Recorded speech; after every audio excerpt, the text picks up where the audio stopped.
no ano 73. Parece isso? 73. Ela foi fundada. Eu acompanhei toda a história dessas igrejas.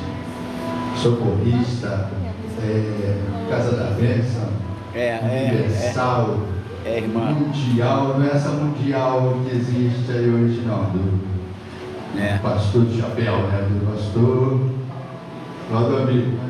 Nessa mundial não, era mundial em Campo Grande. Conheci todo o caminhar dessas igrejas, a fundação delas todas. Conheci tudo isso. Os irmãos me veem assim, um cara de criança, mas eu sou vivido. Amém? Eu conheço isso aí tudo. Então, graças a Deus, a igreja socorrista, fundada pelo pastor missionário Fábio, eu estive lá na época, lá nos anos 70, eu estive lá na igreja do pastor Fábio. Eu conheci, jovem, bem, eu vi Deus usando este homem, e Deus tem realmente sustentado esta obra. Mas vamos falar um pouquinho da palavra de Deus. Eu vou tentar alimentar juntamente com os irmãos pelo menos 50% do que Deus me deu.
E depois eu irei buscar alguma coisa para que os irmãos possam entender esse texto que nós iremos ler.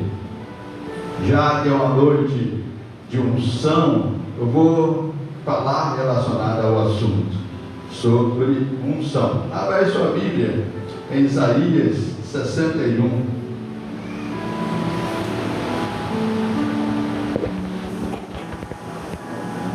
Isaías 61, um texto bem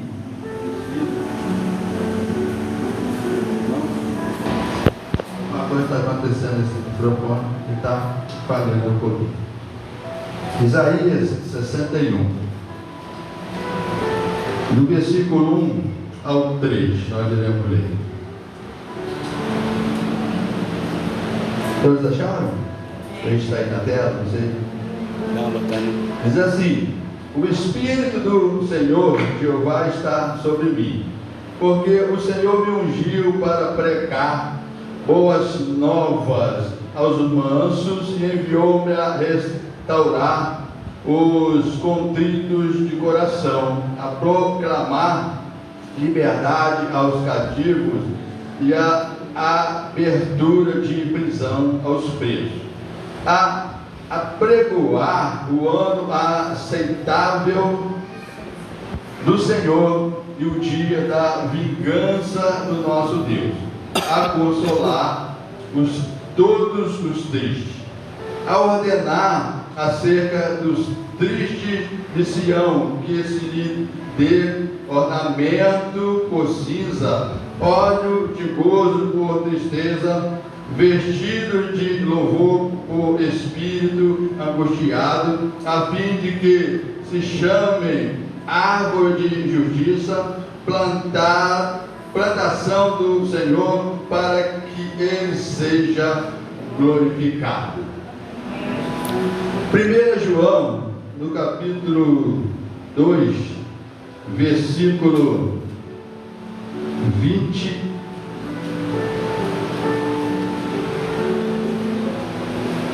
e 27. Os irmãos estão em frente à tela aqui. Deixa eu abrir aqui, tá?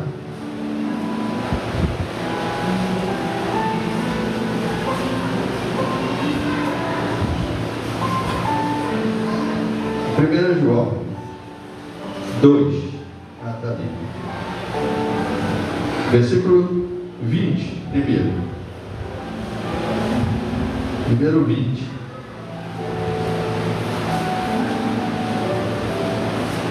Amém? Aí, e diz assim: e vós tendes a unção do Santo, e sabeis todas as coisas. Olha só, volta lá no 20 ainda. Vamos repetir: e vós tendes a unção do Santo, e sabeis todas as coisas. O 27. O 27. E a unção que vós recebeste dele, fica em vós.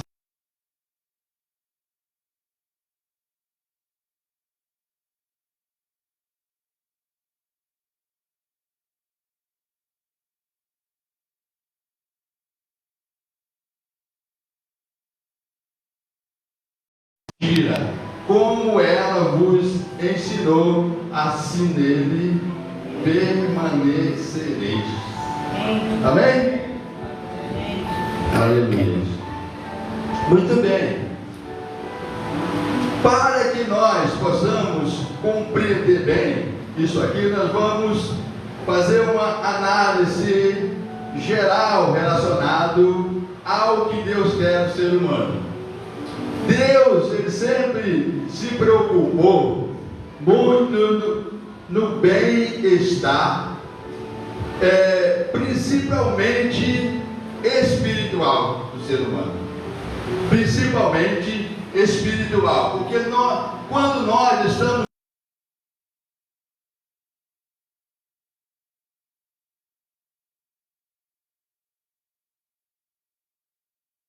vidas estejam bem. Existe coisa que acontecem em nossas vidas que parece ser ruim, mas lá na frente você vai compreender que foi bom você ter vivido aquele momento mal na sua vida, para que você conhecesse melhor o Deus que você serve.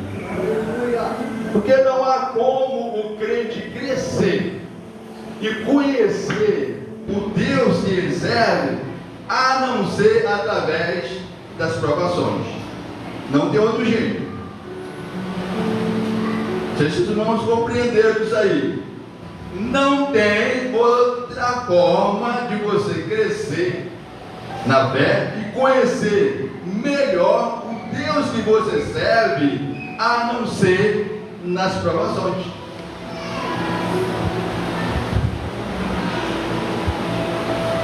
Mesmo que as suas provações te façam sofrer, te façam chorar, te façam gemer, mas é a única forma de você crescer.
ele tinha esse contato com o ser humano para ver como que ele estava.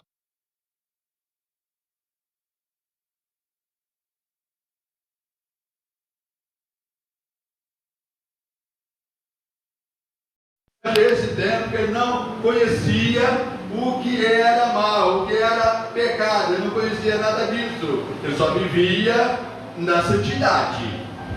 Segundo as histórias, a teologia conta que Adão, ele quando pecou, que saiu dessa inocência, ele estava com 92 anos. 92 anos, o tempo que viveu na inocência. Quando saiu dessa inocência, Adão e Eva tiveram 2 filhos, Abel e Caim. Aí dá-se o nome de consciência. Ele sai da inocência e entra na consciência, tá? Nessa consciência começou a acontecer coisas que a humanidade sofre hoje por causa desse tempo da consciência. A maldade, ela começou a invadir a vida do ser humano, a ponto de desses 2 filhos que Adão e Eva tiveram, um matar o outro.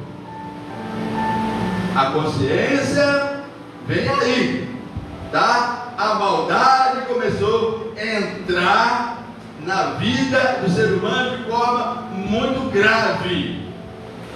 Há pouco tempo, ali onde eu moro, o filho matou o próprio pai, tá? E isso aí acontece no dia a dia. Se você vê televisão, você vai ver isso aí, tá? No dia a dia acontecer essas coisas. Então, essa consciência, ela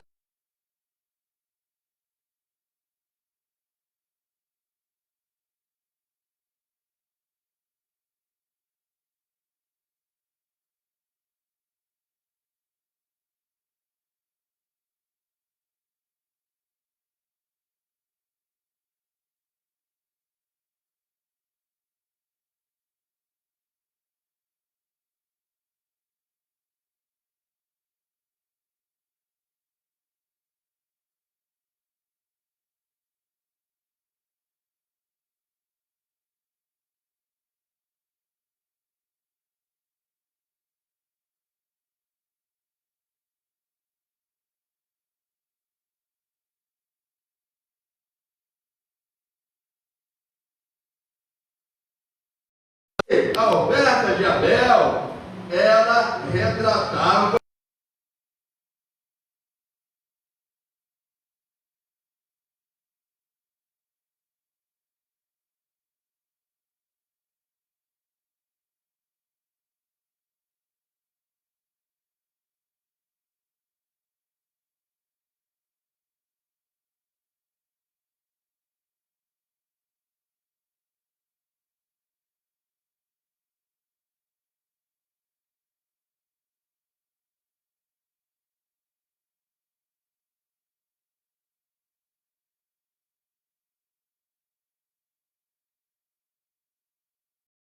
Deus lavrou a sentença para Caim, que ele seria vagabundo, fugitivo pela terra. Aí ele sai dali e começa a ir com medo pelo que Deus disse para ele, e fugiu para uma certa cidade chamada Nod.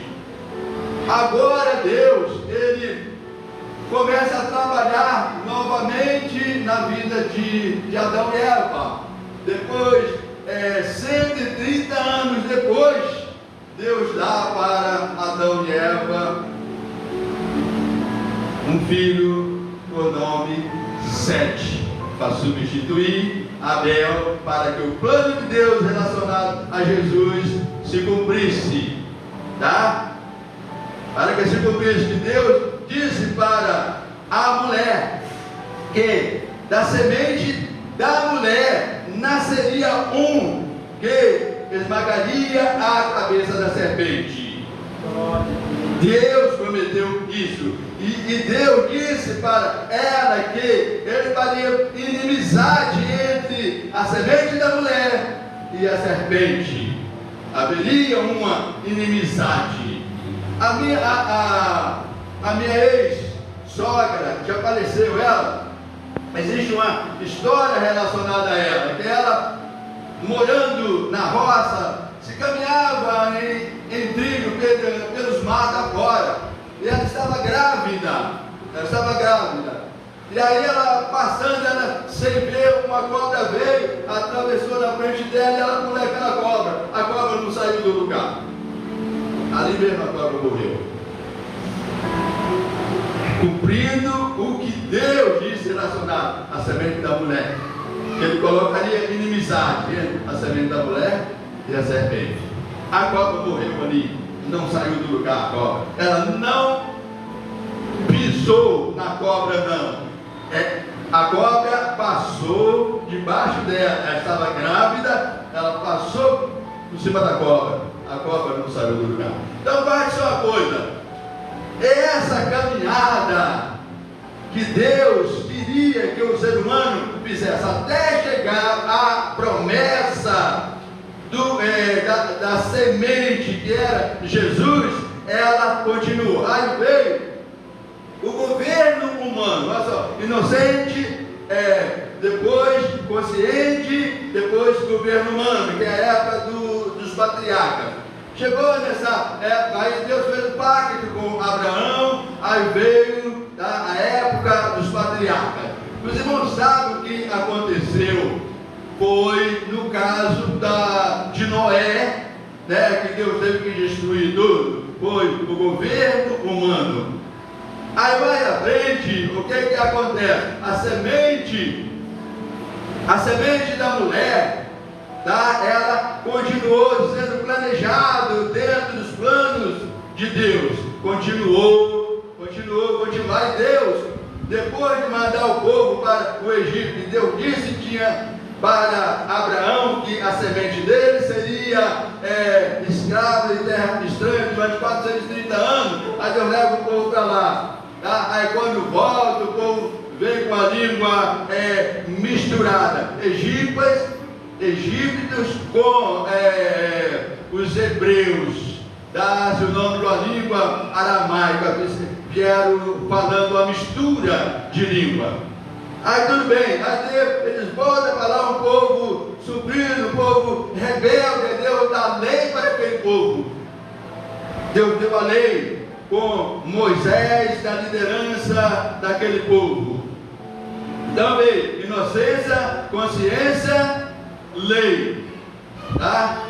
Aí Deus dando ordem para Moisés, fazendo com que o povo permanecesse diante dele, obedecendo a ele, vivendo o que ele queria que aquele povo recebesse dele o melhor. O povo não conseguia agradar a Deus. Ele fazia conserto com ele, exigia deles, e eles se rebelavam contra Deus. Aí Deus o que faz? Oficializa o ministério profético, a profecia. Deus falando no meio do povo, repreendendo o povo, representando Deus no meio do povo. Aí lá na frente Deus levanta Isaías e começa a falar de forma dura com o povo. Olha, lá em Isaías 7:14 diz assim: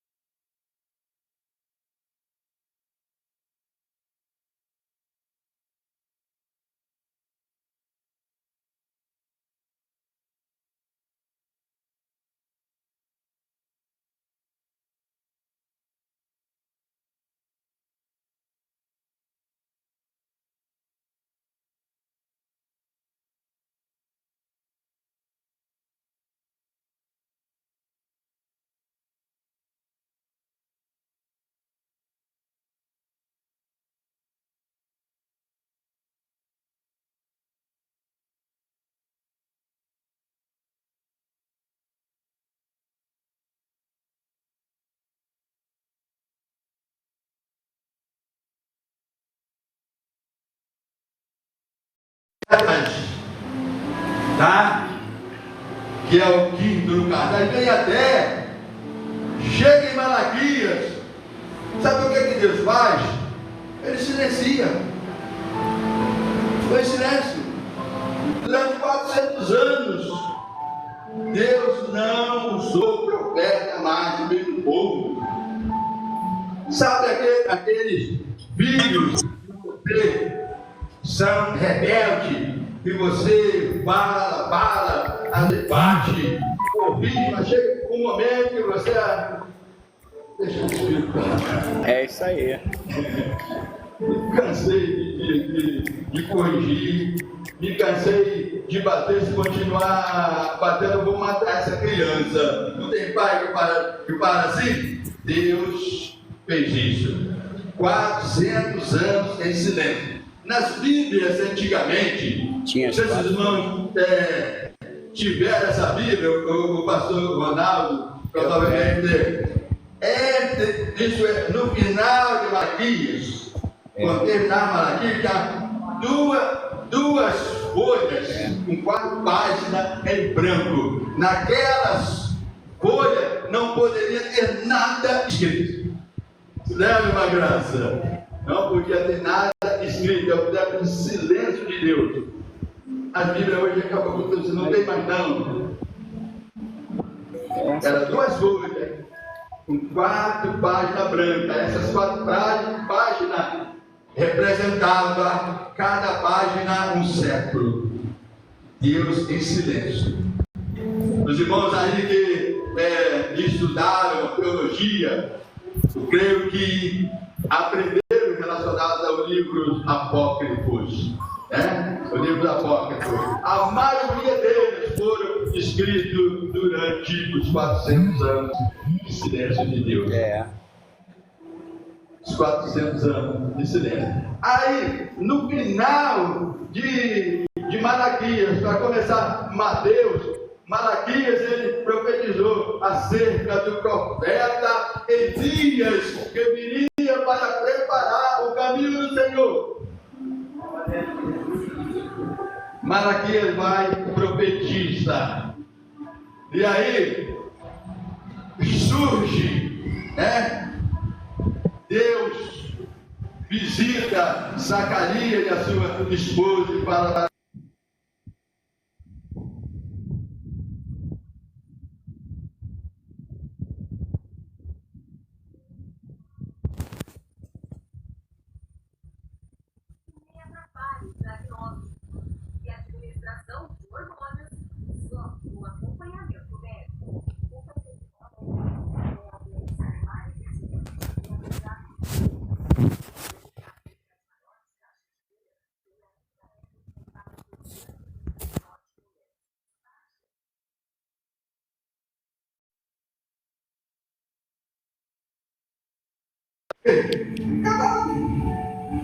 no momento certo você vai entender o que Deus está falando. E Zacarias provou isso.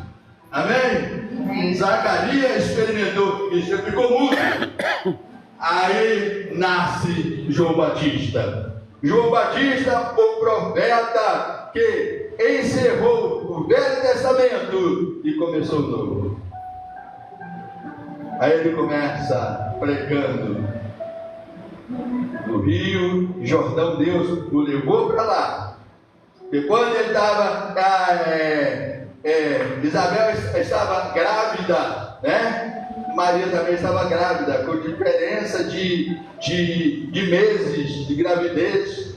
Aí uma visitou a outra e as crianças pularam no ventre. O profeta que estava anunciando a vida de Jesus, visitando Jesus no ventre. Aí João Batista nasce. Ele começa a pregar. E aí Deus leva ele lá para o Rio Jordão para pregar e batizar, o batismo do arrependimento. E aí ele está lá pregando para aqueles saduceus, fariseus, a palavra dura, e o povo vinha confessando os pecados e ele batizando. E aqueles homens da lei, cruéis, todos para dar fim na vida de João Batista, mas João Batista, ele dizendo: raça de víbora, quem vos ensinou a fugir da ira futura ou vindoura? Produzir, pois, frutos dignos de arrependimento. O machado está posto na raiz da árvore. Toda árvore que não der bom fruto vai ser cortada. Eu vos batizo com água, mas após mim virá um que vos batizará com o Espírito Santo e com fogo. E aquele povo, ouvindo essa pregação de João Batista, e ele e aqueles fariseus e os saduceus, os escribas que eram os copiadores da lei e aplicadores da lei na vida daqueles que se rebelassem, estavam ali ouvindo essa mensagem. Conhecia a palavra na letra, mas não conhecia o espírito da lei. E aí João Batista está pregando lá. Ele está pregando.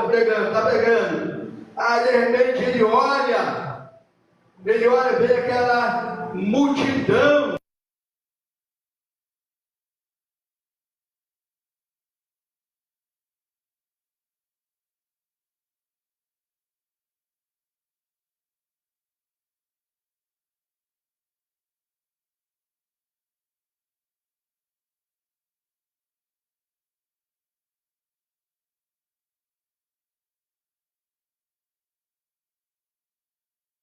Aí João Batista olha, vê aquela multidão e um homem vindo na frente, ele olha e diz para o povo: eis o Cordeiro de Deus que tira o pecado do mundo.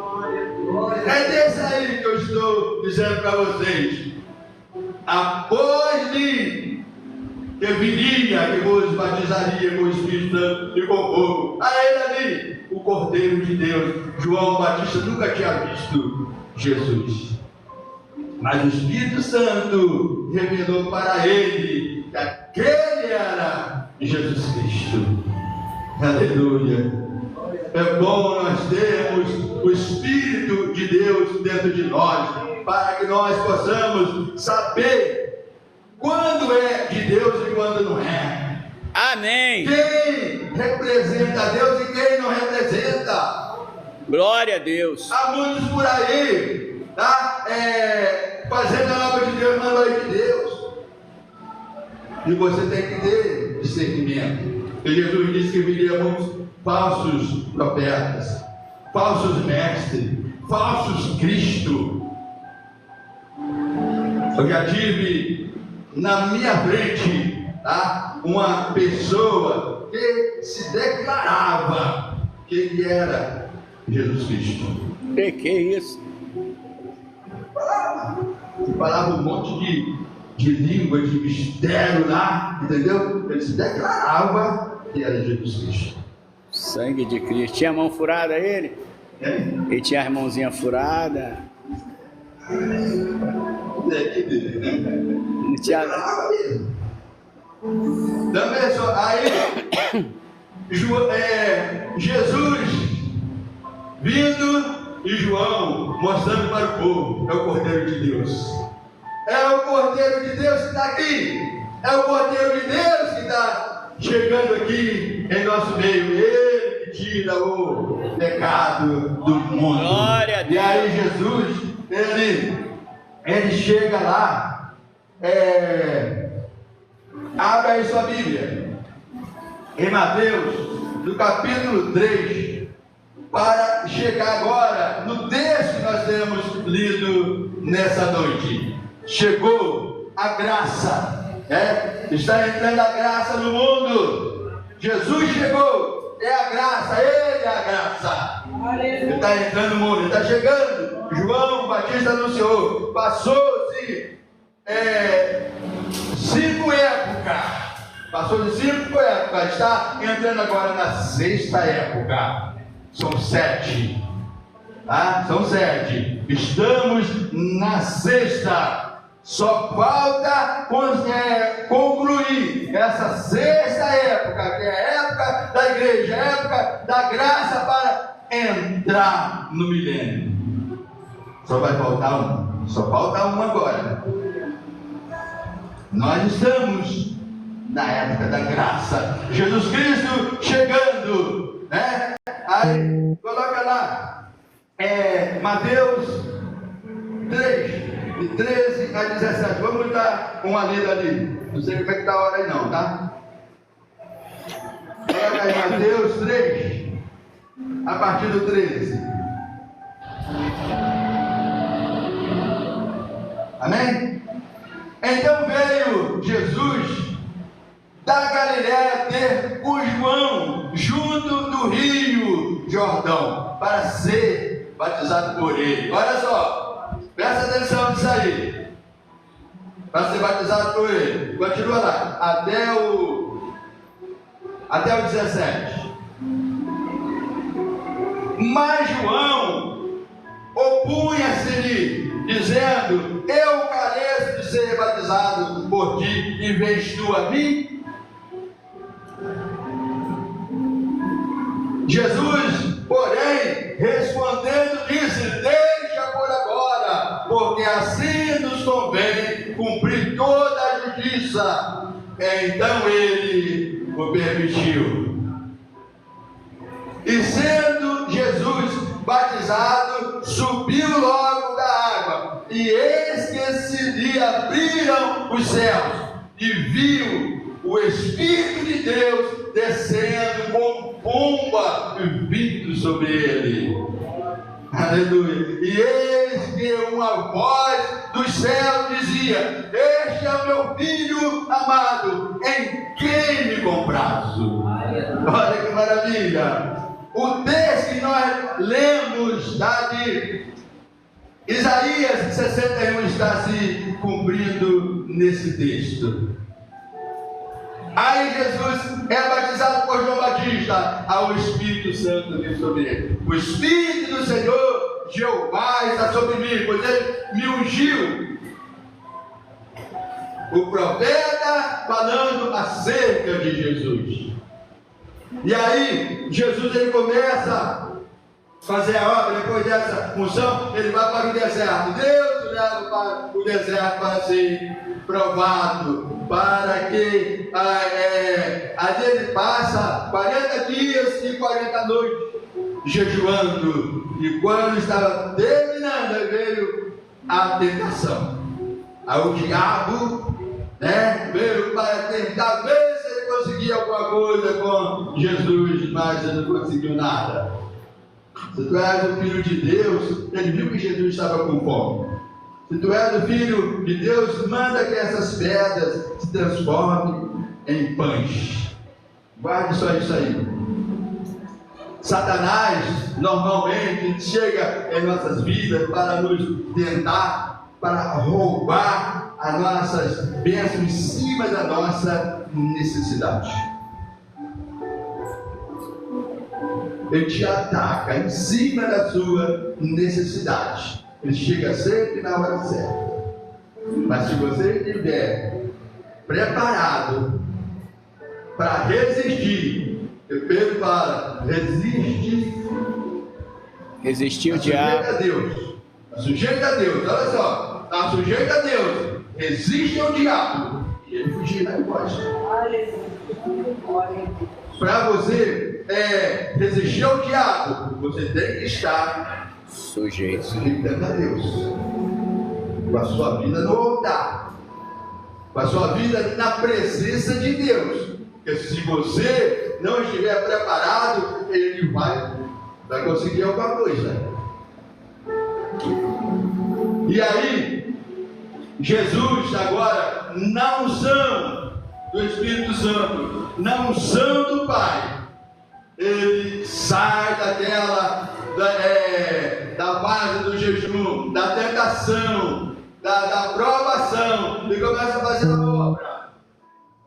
Mas chega o momento que ele tem que cumprir a missão da cruz. A missão da cruz. Terminou meu tempo. A missão da cruz. E aí ele vai para a cruz. Ele vai ser morto, né? Foi sepultado, ressuscitou no terceiro dia. Ele não ficou no túmulo, né? Aquele túmulo foi emprestado para ele, e ele saiu daquele túmulo e conviveu com os apóstolos durante 40 dias e 40 noites após a sua ressurreição. Amém? Esse é o nosso mestre, o nosso líder religioso, esse Jesus. Não tem nenhum líder religioso que aconteceu isso nesse mundo. Confúcio e tantos outros nomes, Allan Kardec e tantos outros nomes, nenhum deles aconteceu isso. Só Jesus foi morto, ressuscitou e conviveu com os apóstolos 40 dias e 40 noites após a sua ressurreição.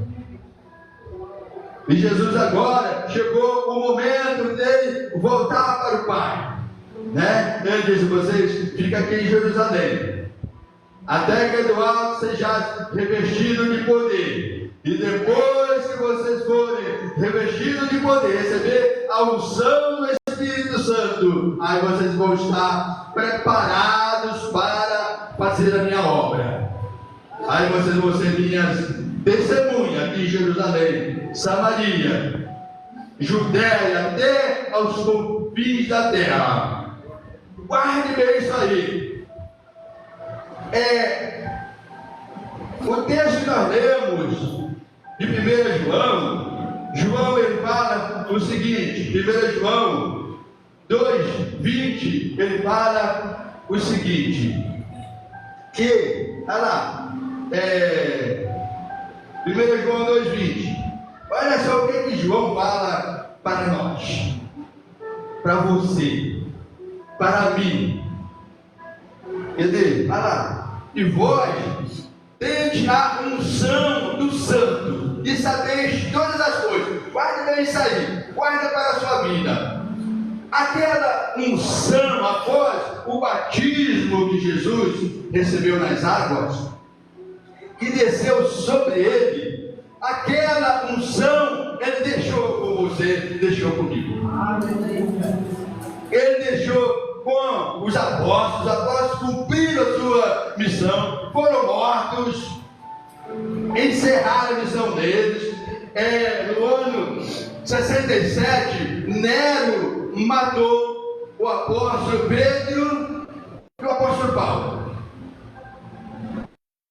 Ele autorizou a morte desses dois apóstolos. Os dois principais líderes da igreja foram mortos, autorizados por Nero. O apóstolo Pedro e o apóstolo Paulo. A igreja continuou caminhando até o final do século III. No começo do século IV, os imperadores, revoltados com a igreja, proibiram os cultos e derrubaram os templos. E ali a igreja se calou naquela época. A igreja ficou calada durante 1200 anos. O cristianismo foi o Estado, passou a ser o Estado. Passou a ser o Estado. É o catolicismo que temos aí hoje. Passou a ser o Estado.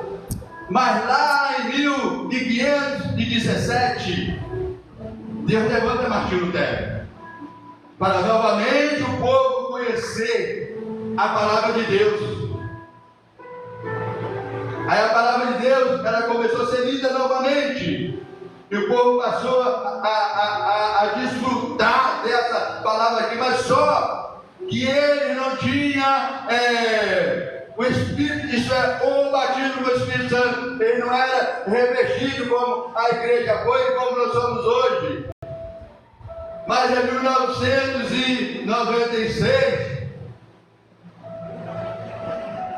1904 para 1906, Deus levanta um homem para novamente o Pentecoste surgir no mundo. William Seymour.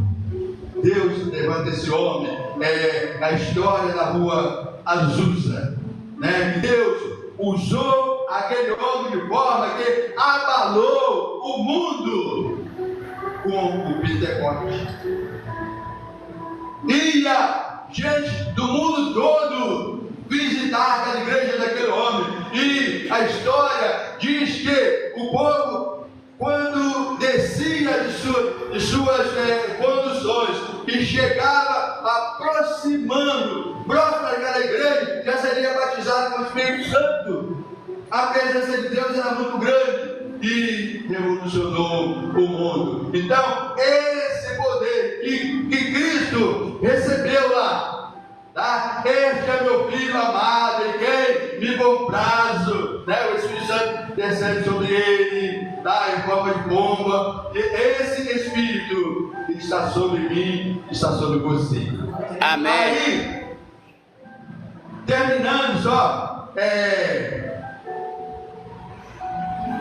Isaías 1, o texto que nós lemos, você vai levar isso para a sua vida e vai ficar meditando, tá?